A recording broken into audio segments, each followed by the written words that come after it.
This week, let me show you how I reduce clutter that is in front of us but still not seen and noticed often. But first, what comes to your mind when I say visual clutter?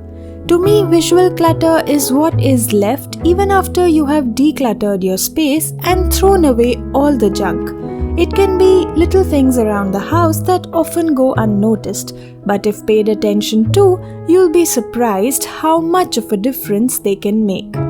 Like over here, you see that just by keeping our cushions in order, we can make the space much cleaner. But this is the very basic. I will take you forward into a more advanced perspective of visual clutter. Check out the design on the cushions.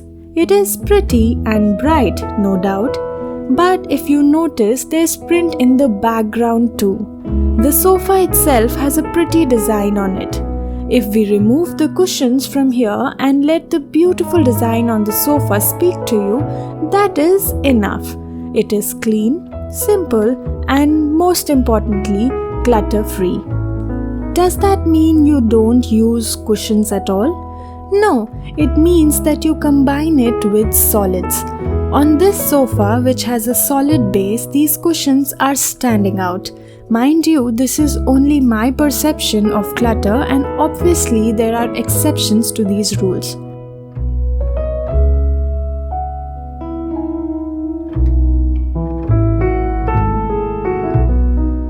Print on print, pattern on pattern, if not correctly coordinated, can end up looking extremely busy to the eyes. This makes the space feel like there is a lot of clutter even when there is no real clutter in reality. You would think everything is so nicely kept, where is clutter in this space? But that's not true.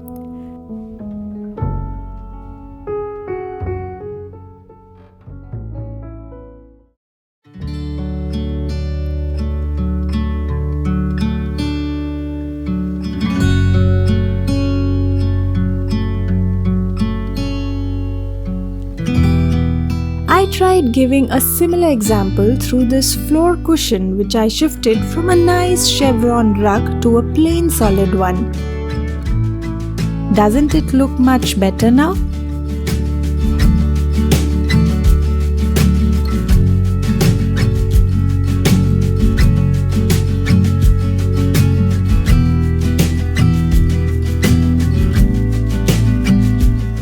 Like I said, fixing visual clutter doesn't mean you need to get rid of things or declutter. It only means you have to fix the space altogether.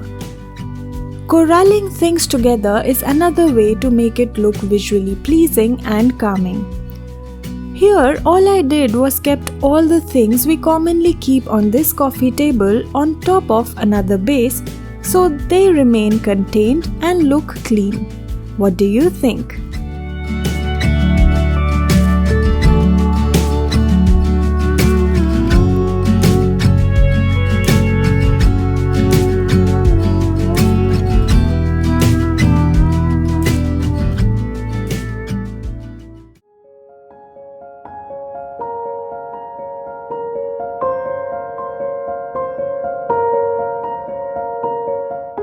Next, how do we store our sheets and linen in our closet? Trust me, this one will make your space look drastically different. Pay attention to the way you normally fold your sheets and store them. We normally fold it into halves and then halves. Try folding it in thirds this time, just like you see here.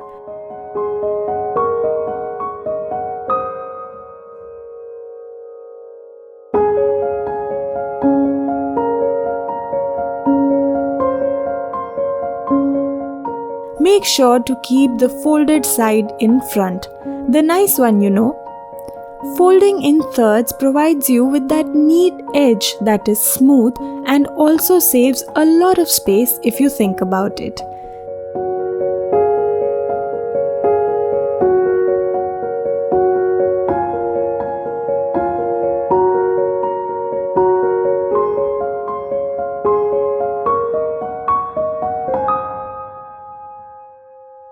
Look at these stars.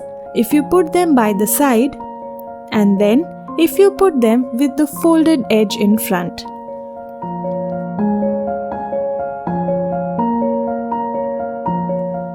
Coming back to the living room, let's talk about negative space. It is the space around an object that allows you to fully see that object before your eyes are drawn to the next thing. You may think this tip is related to home decor, but not really. For instance, here on this wall, we have a lot of pieces hung around. Since the wall is big, normally we would be inclined to cover most of the empty space, but that's not true. If you shift them all on one side and leave a lot of negative space on the other, you're going to see the difference. Negative space can also be on top of shelves or other designer walls. Try doing this and you'll see the difference.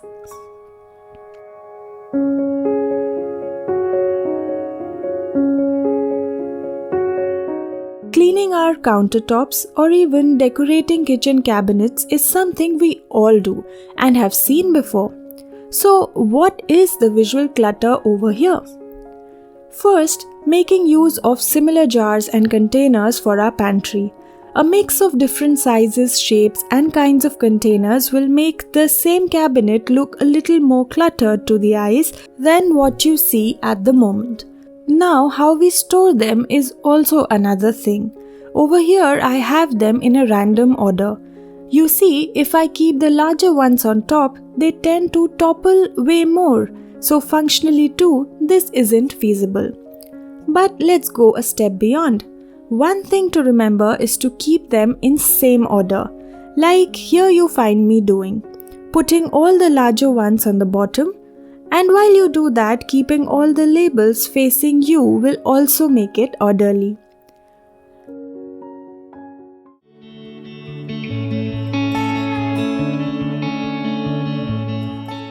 You see how I did not remove things or declutter because that is not what visual clutter means. It's more sneaky than that. It's the unseen clutter which, if removed, eases our mind. There are many more such things which fall under the category of visual clutter. If you want me to include them too, let me know below.